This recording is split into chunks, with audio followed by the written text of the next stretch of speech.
بسم الله الرحمن الرحيم أن الحمد لله نحمده ونستعينه ونستغفره ونعوذ بالله من شرور أنفسنا ومن سيئات أعمالنا من يهده الله فلا مضل له من يضلل فلا هادي له وأشهد أن لا إله إلا الله وحده لا شريك له وأشهد أن محمدا عبده ورسوله صلوات الله والسلام عليه تسليما كثيرا. أما بعد فإن خير الكلام كلام الله وخير الهدى هدى رسول الله صلوات الله والسلام عليه وشر الأمور محدثاتها وكل محدثة بدعة وكل بدعة ضلالة وكل ضلالة في النار. Was collected by Al-Imam Al-Bukhari in his Sahih, a hadith that we would like to take this opportunity to study in order to address the topic that was suggested to me, and that is the topic of the importance of brotherhood in Islam. And this topic is a seriously important topic based on the fact that it has been mentioned many times in different ways in the book of Allah Azza wa Jal, and the Nabi sallallahu alayhi wasallam has addressed the issue from many angles and many of his statements from his authentic Sunnah. So if it wasn't important, Allah Azza wa Jal would not have addressed it, nor would he have sent the Prophet sallallahu alayhi wasallam with information concerning it.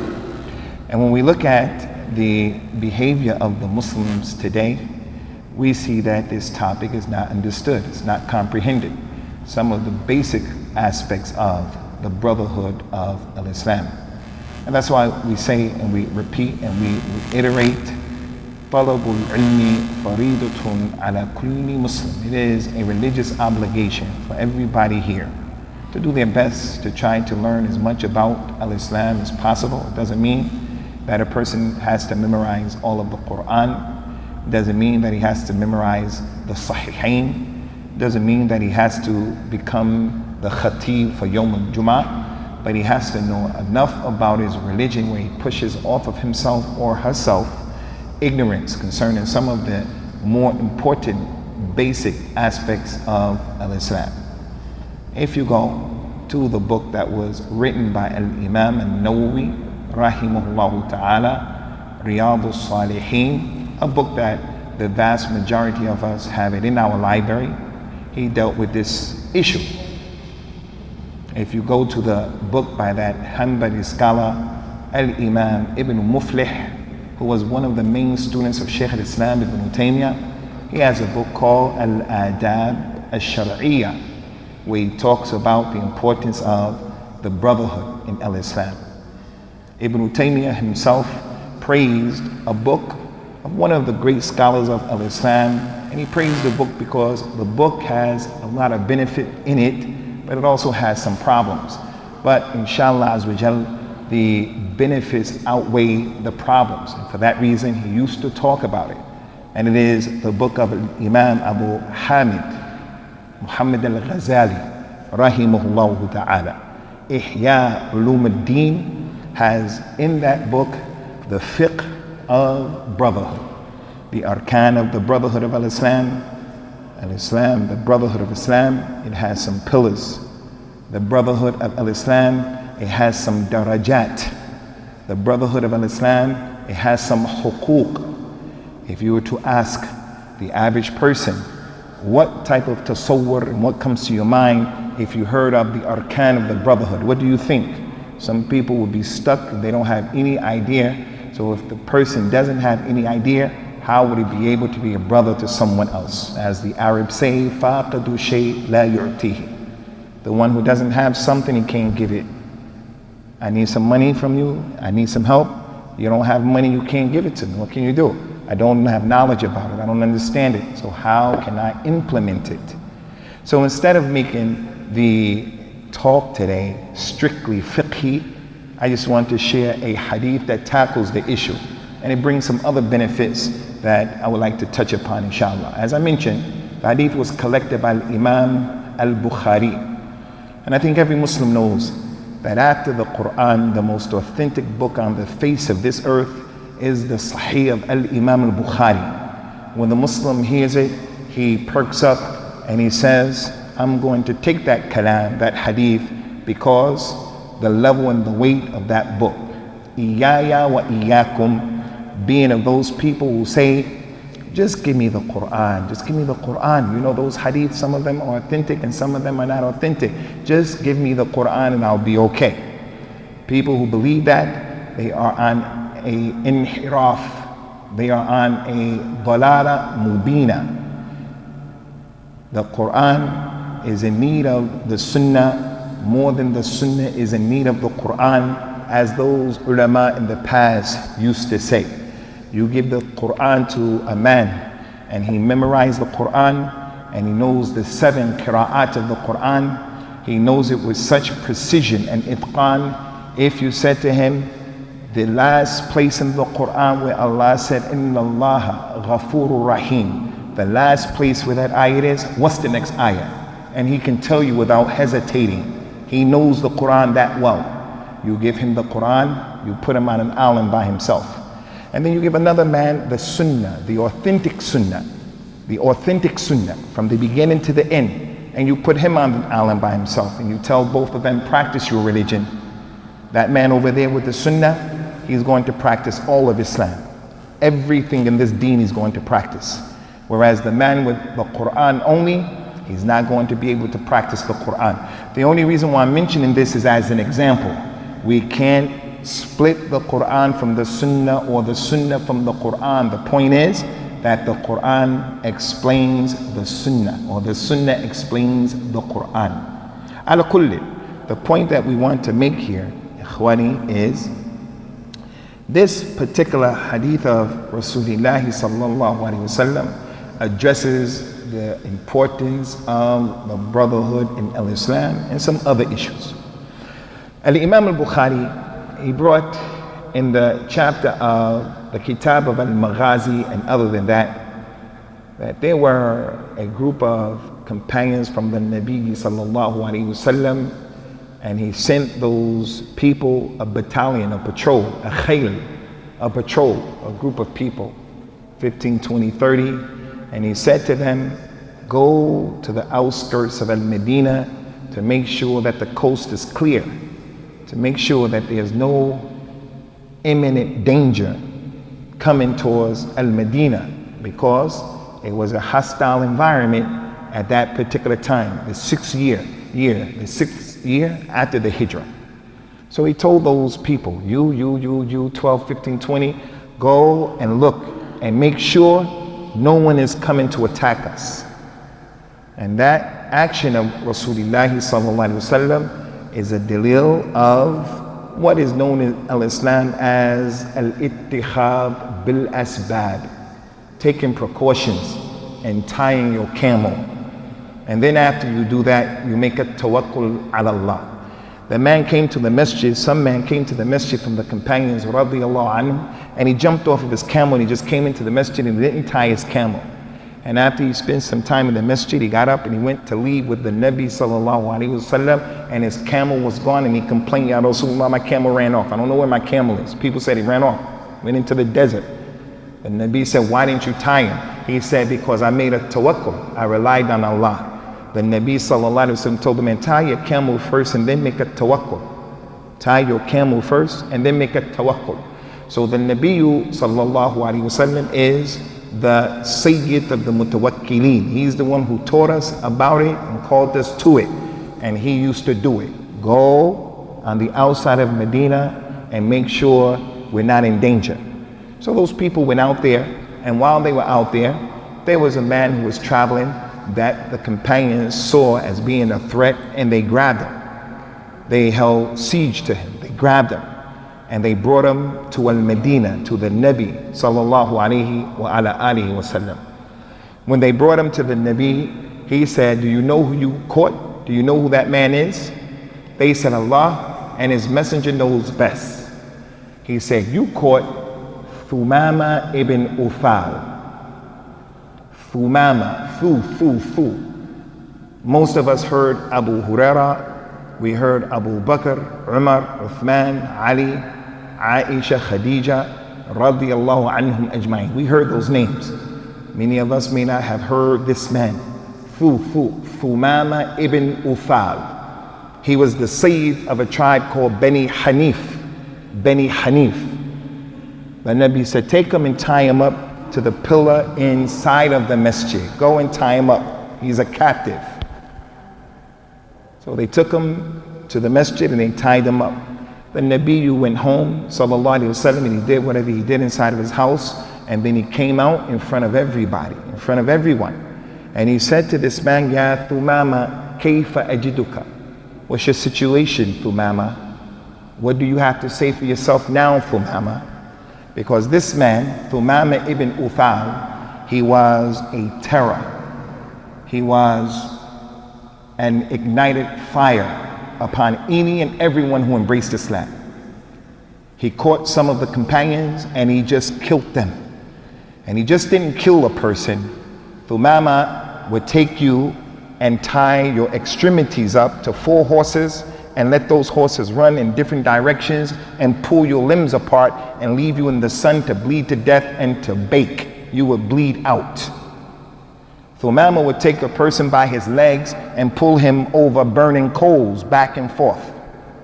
If anyone from his community, his tribe, Bani Hanif, if they even thought about becoming a Muslim, they knew Thumama was going to deal with you. So he was a person who used to make the people afraid of even thinking about becoming a Muslim. And there were some companions who were in Medina who he killed some of their relatives and he wanted revenge. When they realized who he was, they wanted to get the revenge for him killing their relatives. So the Nabi said to him, sallallahu alaihi wasallam, what's your situation, Thumama? What you have to say for yourself now? Thumama said, Ya Muhammad, in taqtulni taqtu dha dam, wa in tun'im ala shakir, wa in aradta al-mal fasal ma badal laka tu'ta. 3 things. He said, hey Muhammad, if you kill me, I deserve it. I have blood on my hands. Eye for eye, tooth for tooth. I killed a lot of your people. If you kill me, I have blood on my hands. If you let me go, just let me walk out, I'll be shakir. And if you want money, you want to ransom, you want me to pay money, name your price and I'll give you whatever you want. Without saying another word, the Prophet left him, sallallahu alaihi wasallam, and went to his family. He said to his family, Fi Thumama.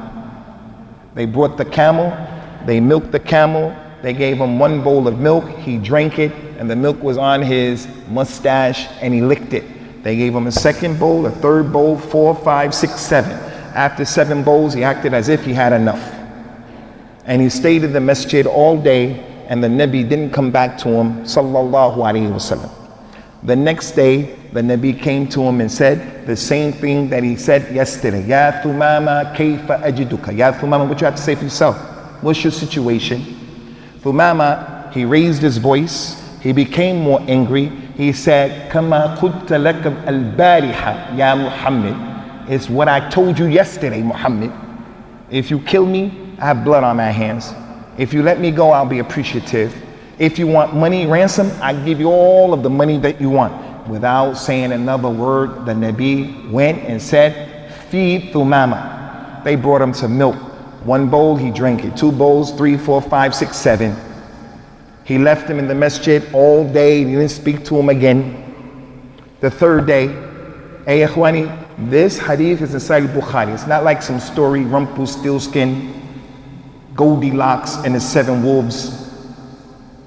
This is a real story, a real haditha. He came the 3rd day. Ya Thumama, kayfa ajiduka? Thumama ishtadda ghadabuhu wastakbara wasta'la ala nabi. He said, Ya Muhammad, it's the same that I told you the last 2 days. Telling you again, if you kill me, I have blood on my hands. If you want the money, I'll give you what you want. If you let me go, I'll be free. The Nabi told the people, sallallahu alaihi wasallam, utruku Thumama, let him go, free him, free him. They untied the man, he got up, he started walking out of the masjid. Some of the companions who Thumama killed their relatives, they looked at Thumama. He killed my brother, killed my uncle, killed my father.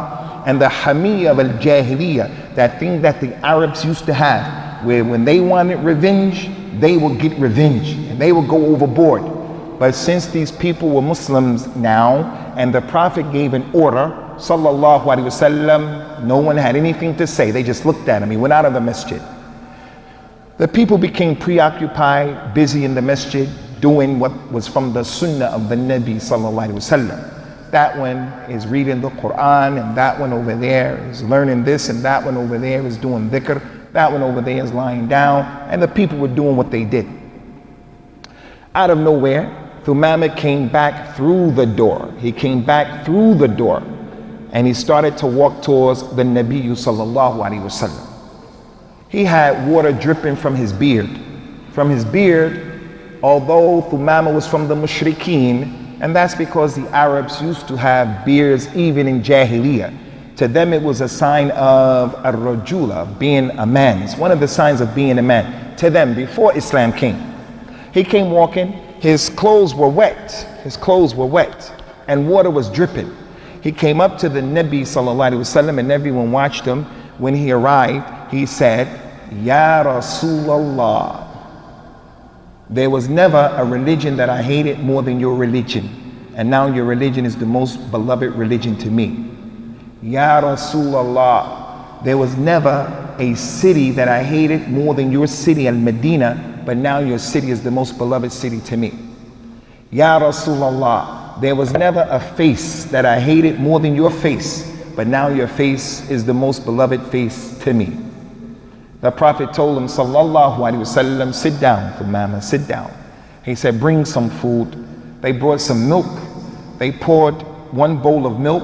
The Nabi took it. He gave it to Thumama. Thumama took the milk and he drank some of the bowl, not the whole bowl. He drank some of the bowl, and then he gave it back to the Nabi sallallahu alaihi wasallam. The Prophet started smiling. Whenever the Rasul sallallahu alaihi wasallam smiled, whenever the Nabi something happened and he did something differently, the companions would ask questions. They wanted to know about the Sunnah. They wanted to know about his harakat. Why are you smiling? Why did you do this? Why did you do that? Not like the people today. The Sunnah could come and smack him in his head, smack him in his face, and he doesn't ask, what is that? What is this? They wanted to know. Ya Rasulullah, why are you smiling? What made you smile? He told them, sallallahu alaihi wasallam, inna al-mu'min ya'kulu fi mi'an wahid baynama al-kafir aw al-munafiq ya'kulu fi sab'ati am'ah. The believer, he eats for one intestine, for one stomach, whereas the kafir or the munafiq, he eats for 7 intestines, for 7 stomachs. Yesterday, Thumama was a kafir. He was a kafir. He drank 7 bowls. But today, as soon as he came into Al-Islam, he only drank some of the first bowl. Thumama said, Ya Rasulallah, I was on my way to perform Umrah. He was a kafir, mushrik. When he got caught by the patrol, he was on his way to Mecca.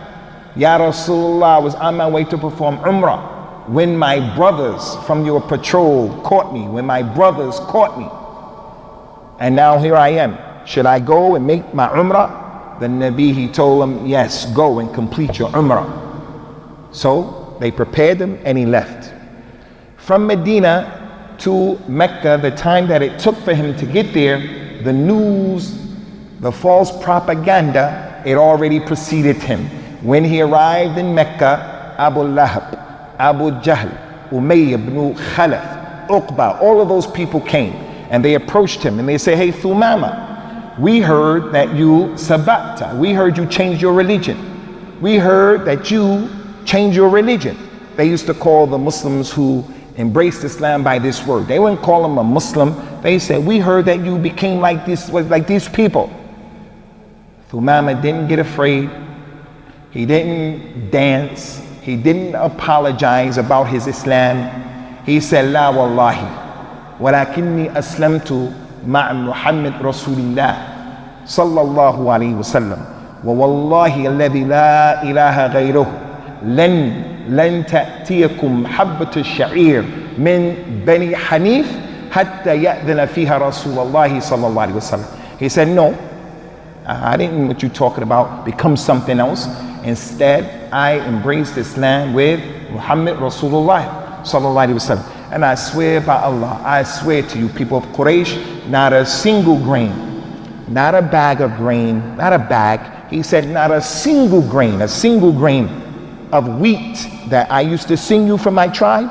I'm not going to send you a single grain, a habba. I won't send it to you unless the Nabi allowed it, sallallahu alaihi wasallam. At that point, Thumama went to make tawaf. He went to make tawaf. Some of the shabab of Quraysh, they took their arrows out. They said, we're going to shoot Thumama. The kibar al-qawm, the shuyukh of Quraysh, they say, hey, don't shoot that man. Do you people know who this is? This is Thumama ibn Uthal, the Amir and the Sayyid of Bani Hanif. If you shoot him, if you harm him, we're going to have some problems with his tribe. His tribe is a tribe to be reckoned with. So Thumama made tawaf, and he was the first Muslim to make tawaf unmolested in al-Islam. Some people say that Uthman ibn Affan was, and that's not true, during the Sulh of al-Hudaybiyah, which came after this. The Nabi sallallahu alayhi wasallam, he sent Thumama. He was the first one to make tawaf around the Kaaba. And after making tawaf and umrah, he went back to his people. When he went to his people, he put an embargo upon Quraysh. They had been hit with a qah, when the sun, no rain.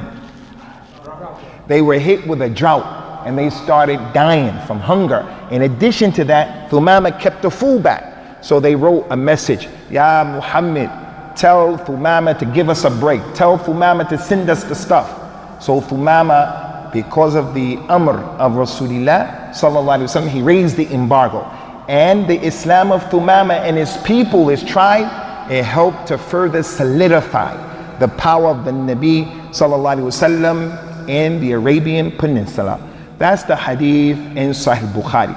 This hadith has been collected by a number of ai from the ulama of al-hadith, but the story in Sahih Bukhari is ashmal, is more pervasive, is more information. This hadith, ikhwani, has a lot of benefits in it. And before I get to the benefit of the brotherhood of what this class is all about, inshallah, there are some other things we need to consider.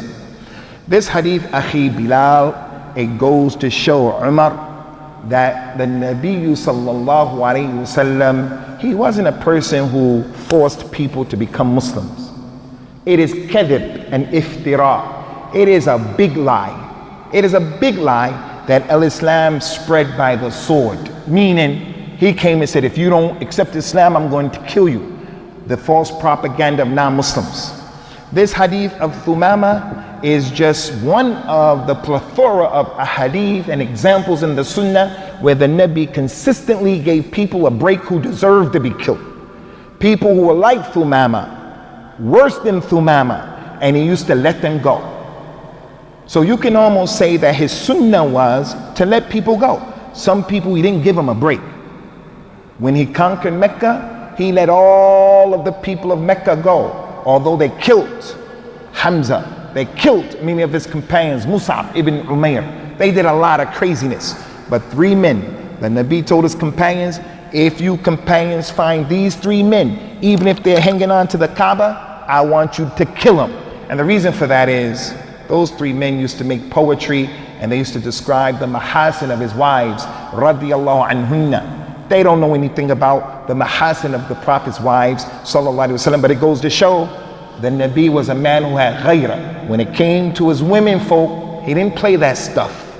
He didn't play that stuff. He said, even if they're holding on to the Kaaba, deal with those people, deal with them. But most of the time, he let you go. The asl with him in giving dawah is ar-rahmah, ar-ra'fa. In giving dawah to people, we have to be gentle and kind. Now, I believe in being balanced. I'm not going to say that there was no spreading of Islam by the sword as there was. The battle of Badr, the battle of Uhud, the battle of Bani Mustalaq, and other than that. But the meaning Islam spread by the sword that those people are talking about is he forced people, and that's kadhib. Kadhib. Allah said to the Nabi in the Quran, sallallahu alaihi wasallam, "Afa anta tukrihu nas hatta yakunu mu'minin?" Ya Muhammad, are you going to force the people until they become Muslims? And that su'al is a su'al inkari. Allah is telling them, you're not going to force the people. La ikraha fi din. Qad tabayyana ar-rushdu min al-ghayy. There was no compulsion in the religion. No compulsion. The truth is clear from the falsehood. A Muslim man is allowed to marry a Christian woman or a Jewish woman with some conditions. She can't be a zaniya, she can't be a person who is doing that kind of crazy stuff. But if she believes Isa is Allah, the son of Allah, she drinks khamr, she eats pork, she does Christmas and Easter, that Muslim man can still marry her because Allah allowed it in the Quran. I'm not telling him to do it, but some people find themselves in that situation. He embraces Islam and his wife is a Christian. He doesn't have to divorce her. The other way, the divorce has to happen at some point. If she's a Muslim and he's a non-Muslim, not permissible. He's a Muslim, she's a Christian or a Jew, he can't stop her and compel her to become a Muslim. It's not the religion of Islam. Now I don't want someone sitting there and saying, he understands, this guy is telling us to go marry a Christian girl and build a cross for her in the church and the house. I'm not saying that. But there's no compulsion in the deen of al-Islam. No compulsion at all. So this hadith of Thumama is one of the clearest proofs of that issue. Number two, ikhwani, and this is jiddan muhim. Jiddan. This hadith shows the hikmah that the Nabi had, sallallahu alaihi wasallam, in giving a da'wah in Allah. And you know, the people who are working for al-Islam on an individual basis, collectively, they're working for al-Islam as a group. We find some people who are overwhelmed with at-tashaddud.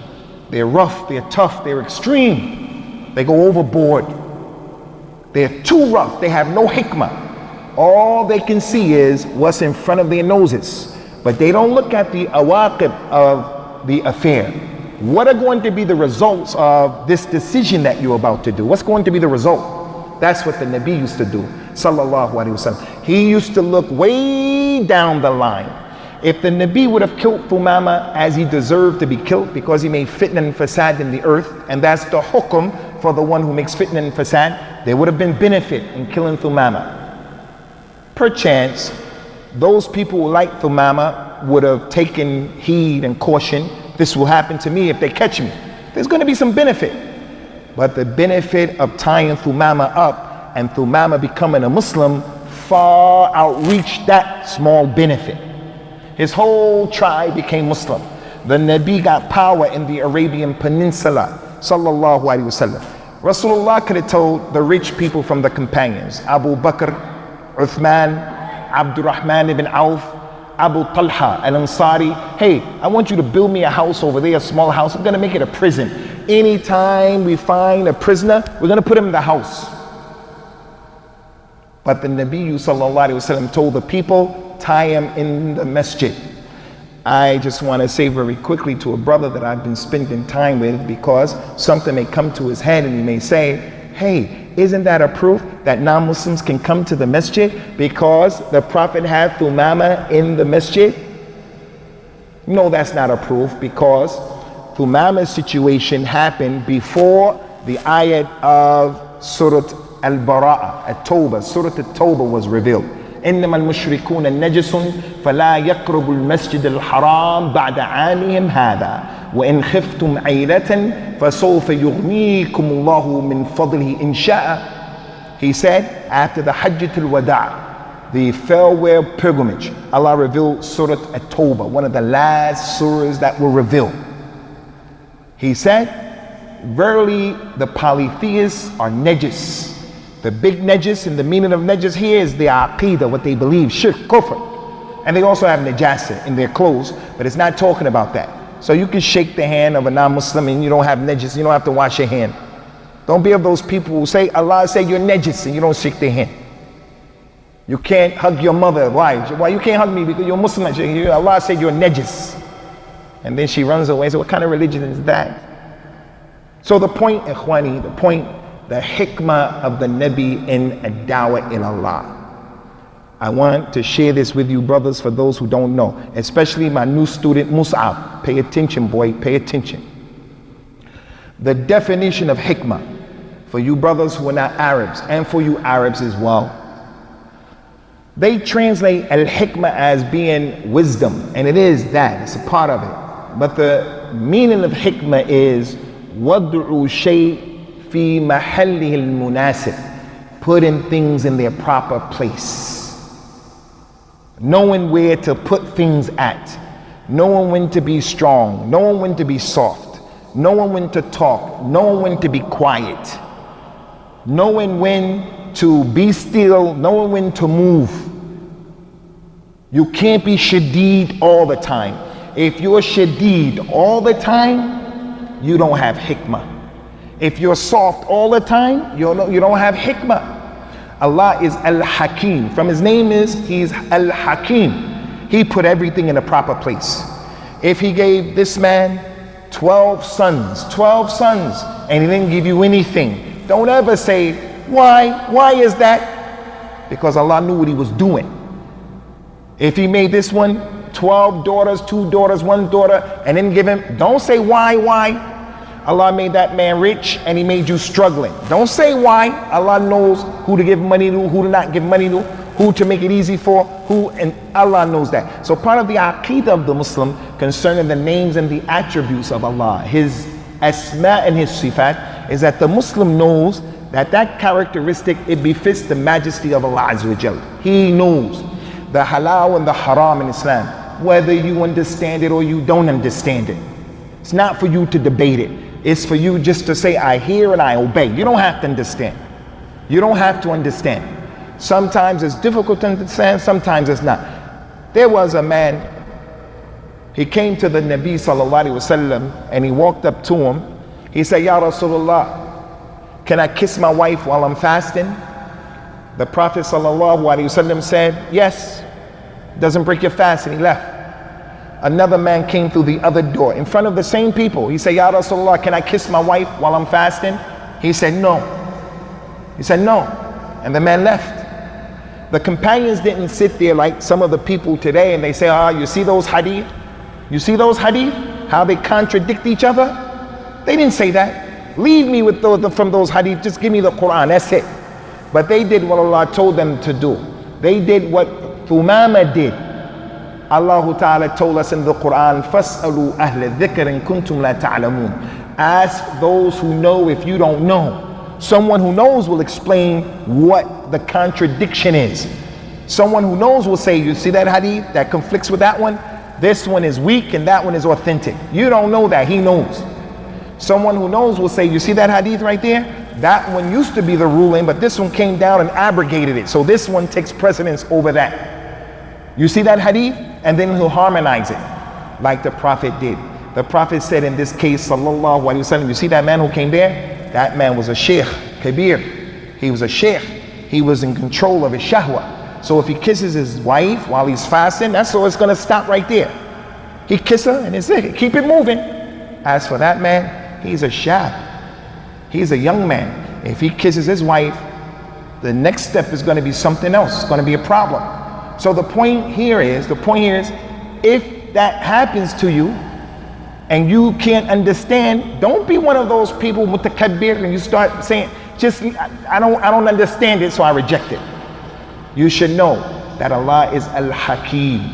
Halal, haram, whether you understand, you don't understand, Allah is Al-Hakim. We are tried in the Arab world. We are tried in the Arab world before the West and America, where the people don't know Al-Islam. We are tried with those people who they have arrogance. When they don't understand something from the religion, they have the nerve and the audacity to put themselves over the ruling of Allah simply because He doesn't understand. So al-hikmah, ikhwani, al-hikmah, putting things in the proper place. يؤتي الحكمة من يشاء يؤتي الحكمة من يشاء ومن يؤتى الحكمة فقد أوتي خيرا كثيرا. Allah gives wisdom to whoever He wants to give it to, and whoever has been given wisdom, he's been given a lot of good. He's been given a lot of good. From the benefits of this hadith, in addition to the first two that we mentioned, from the benefits, the many fawaid, is that the hadith goes to show, ikhwani, that actions speak louder than words in al-Islam. Al-af'al ablagh min al-aqwal. Actions speak louder than words. Words are important. They are important. I'm not going to say they're not important. It is the ijma' of the ulama of al-Islam, Shaykh, the consensus.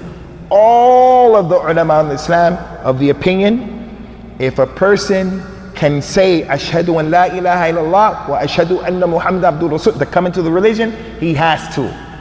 He can't just say my niyyah, innamal a'malu bin niyyat. I want to be a Muslim, and he doesn't say anything. He has to say it. If he doesn't say it, he's not a Muslim until he says it. The man came and he said, Ya Rasulullah, quli fil Islam. Tell me something about Islam that I only can ask you.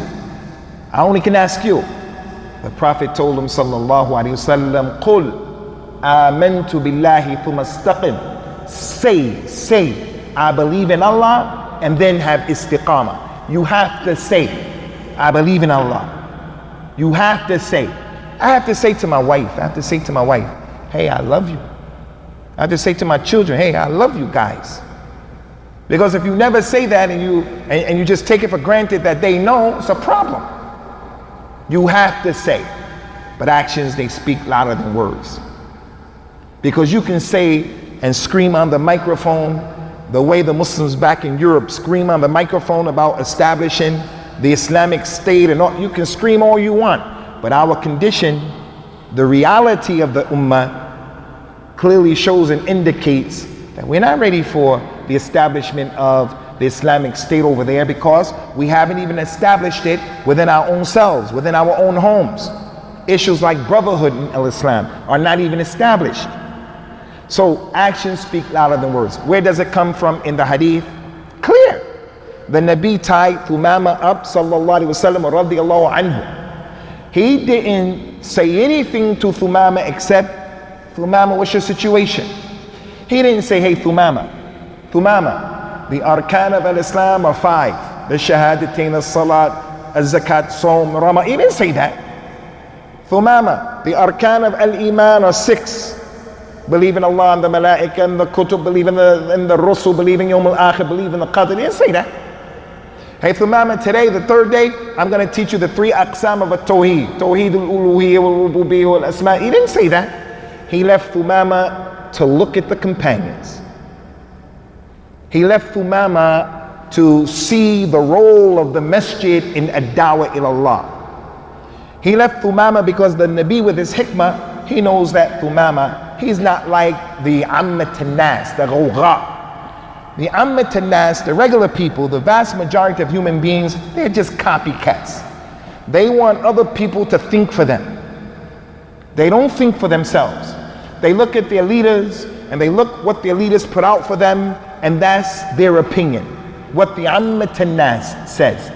The Nabi knew that Thumama radiyallahu anhu, he's the amir of his people.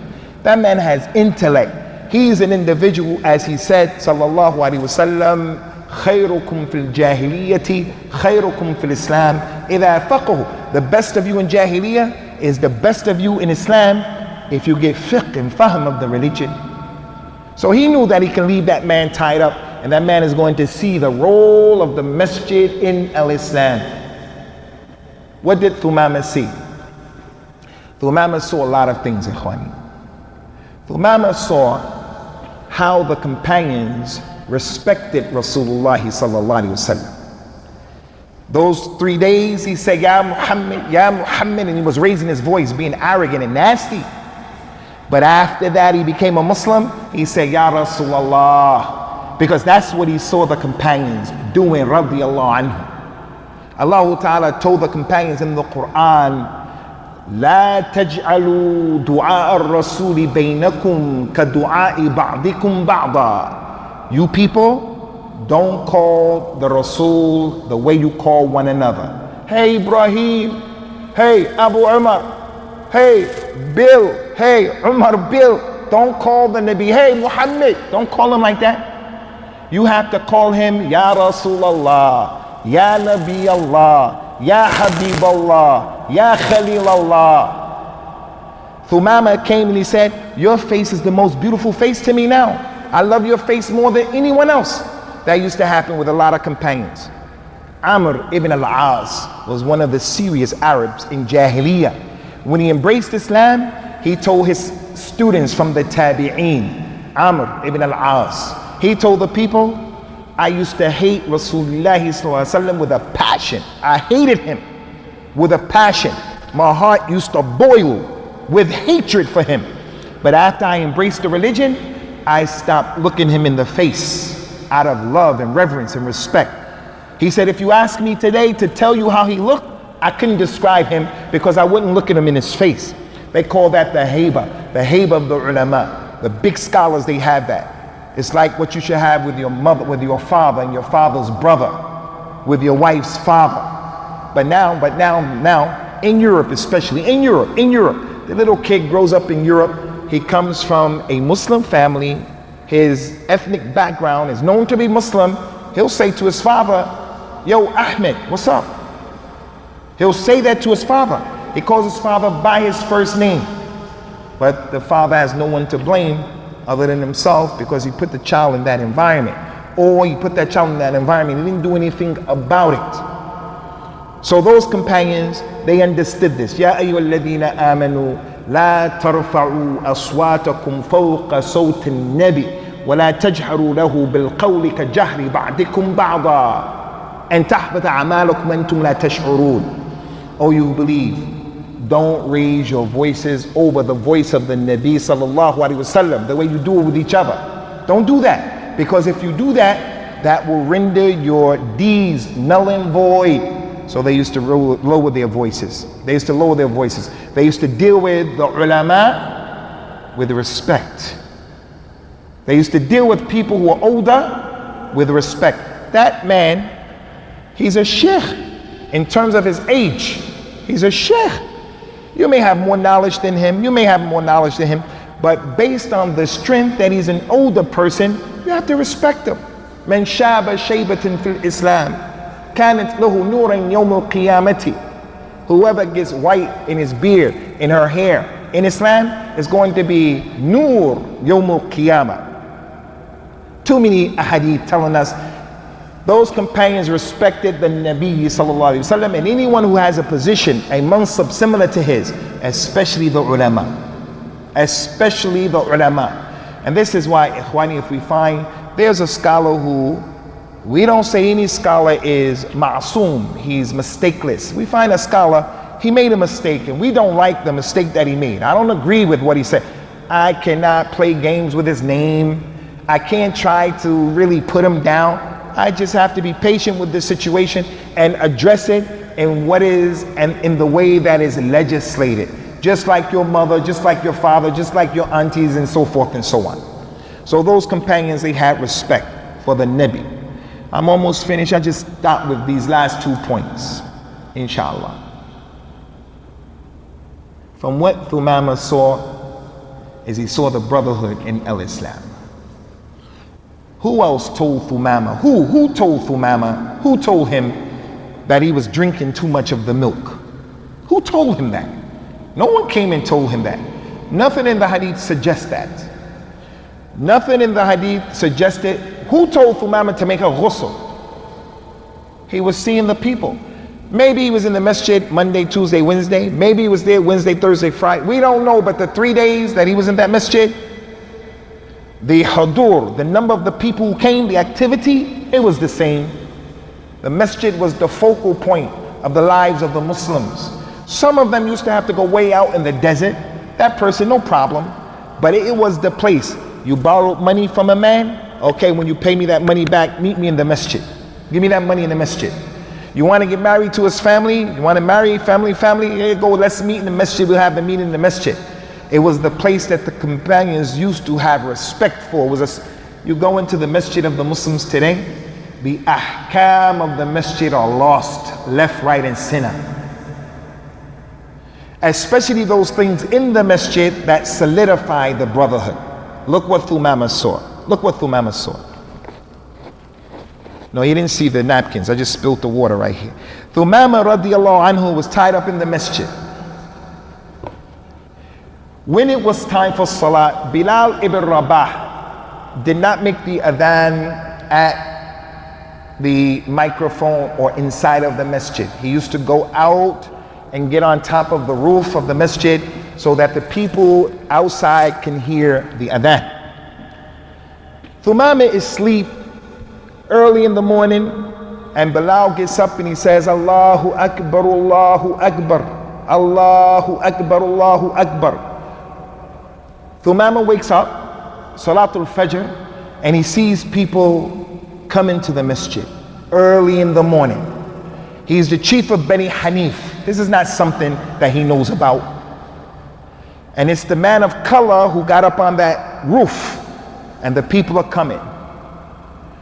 Thumama must have been thinking to himself, now I want you to look at this through the prism of the racist mind of the Arabs of that time. The racism that Islam came to destroy and to eradicate. And anyone who holds on to it and he insists about it, he has something from al-Jahiliyyah. As the Nabi told one of his companions, Inna kamri'un fika jahiliyyah. Abu Dhar Ghaffari, he's from the Ghaffari tribe. They are real Arabs, real Arabs. He got into a discussion and misunderstanding with Bilal. He said, you son of a black lady. It's like the N-word today, or whatever words people use to put black people down. You son of a black lady. Bilal went and told the Nabi sallallahu alaihi wasallam, and the Nabi came to Abu Dhar and said, Atu'iruhu bi ummihi? Do you put him down and criticize him because of his mother? That man right there has nothing to do with how his color is. He has nothing to do with what's his ethnic background. No one here had anything to do with how he came out or who he is. He said, do you criticize him because of his mother? You are a man that has some jahiliyyah in you. Bilal comes down. Thumama must say, if a man of that color, where we come from, got on the top of a roof of a building and started making that noise early in the morning, we didn't want to deal with him. But that wasn't the response of the Arabs in that masjid. The response of the Arabs of that masjid was ihtiram and taqdeer. They answered the call of Bilal. Look, it doesn't stop there. Bilal comes back into the masjid. People pray, they do tahiyatul masjid, 2 sunnahs before Salatul Fajr. Then the iqamah. Bilal makes the iqamah. Rasulullah sallallahu alaihi wasallam, when he was making salah in Jama'at, he did not do what the vast majority of the imams in the vast majority of masjids do. If some of them say it's stole, that's a lot today. Many of them just turn and say Allahu Akbar, and they don't take responsibility for what helps the brotherhood. Effective practical ways. He says sallallahu alaihi wasallam, istau wa'tadilu. Straighten up the lines and get them straight. Get yourselves, put yourselves together. He used to say, inna taswiyatu saf min iqam as-salah. Straighten up the line is from the P in perfect salah. La tasawunna sufufakum aw yukhalifanna Allahu bayna qulubikum. If you don't straighten these lines up, it's going to split your hearts. He used to tell the people, man wasala saffan wasalahu Allah, wa man qata'a saffan qata'ahu Allah. Anyone who splits the rank, Allah will split you, destroy your affairs. You want to take the exam? You'll fail the exam. You want to get married and you want the people to accept you? No, Allah will destroy your affairs. But if you bring the rows together, Allah will bring your rows together, bring your affairs together. What did the Nabi do? He used to say all of that. In addition, he would send Bilal down the row and Umar down the other row. Bilal would go down the row and he would do this to people like Abu Bakr, Quraysh, Uthman, Quraysh, Sa'd ibn Abi Waqqas, Quraysh, Abdurrahman ibn Auf, Quraysh, Abu Ubaidah ibn Jarrah, Quraysh. They would be in the line. Bilal would do like this. Hey, go back. Hey, come up. And he would push and pull like this, getting them straight. And then they would come back and they would give the Nabi the okay, and then he would start. Thumama is looking at that. He says to himself, you know, if that black man where I came from would have touched one of us, push and pull one of us, we would have chopped his head off. But that wasn't the response of the Arabs. That wasn't the, why? Because of the statement of Allah Azza wa Jal, إِنَّمَا الْمُؤْمِنُونَ إِخْوَةٌ. Those Muslims, radiyallahu anhum, they are brothers. They are brothers. And when that ayat was revealed, they were really brothers in al-Islam. Real brothers. Real brothers. Now a lot can be said about this, ikhwani. A lot. Abu Bakr as-Siddiq is an Arab from Quraysh. Pure Arab, highest level of the Arabs. Salman al-Farisi was from Persia. From the other side of the globe. And he came from Persia. He became the brother of Abu Bakr as-Siddiq, despite the great contrast between Persian society and Arabian society. The two of them, they were the brothers to Suhaib al-Rumi. Suhaib grew up in Rome. He grew up in Rome. The three of them, they were the brothers to Bilal ibn Rabah, who came from Al-Habasha. Arab, Persian, Roman, and this one from Habasha, Ethiopia. The four of them were brothers to people like Abdullah ibn Salam. Abdullah ibn Salam, he was a Jew, radiyallahu anhu. He was from the scholars of the Jews in Al-Madina. And Allah said about the Jews, لَتَجِدَنَّ أَشَدَّ النَّاسِ عَدَاوَةً لِلَّذِينَ آمَنُوا الْيَهُودَ وَالَّذِينَ أَشْرَكُوا. You will find those people who have the most animosity and the most enmity towards those who believe, the Yahud and the Mushrikeen.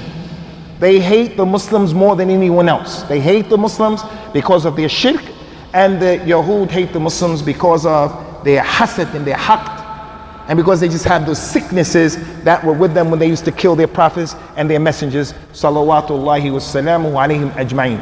The shahid from all of that kalam. This man right here, he looks like he's from America. That guy is from America. That guy is from America.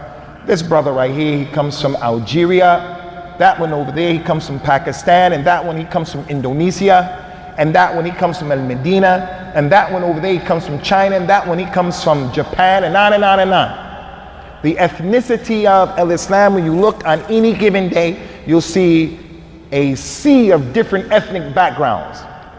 It is the religion of Al-Islam that has the ability, and it's only the religion that has the ability to organize and to make them real brothers. Allah said to the Nabi sallallahu alayhi wa sallam in the Quran, هو الذي أيدك بنصره وبالمؤمنين وألف بين قلوبهم لو أنفقت ما في الأرض جميعا ما ألفت بين قلوبهم ولكن الله ألف بينهم. Listen to this ayah, akhi. It is Allah, ya Muhammad, who helped you with his nasr. From Mecca to Medina, and you took over the world, the Arabian Peninsula.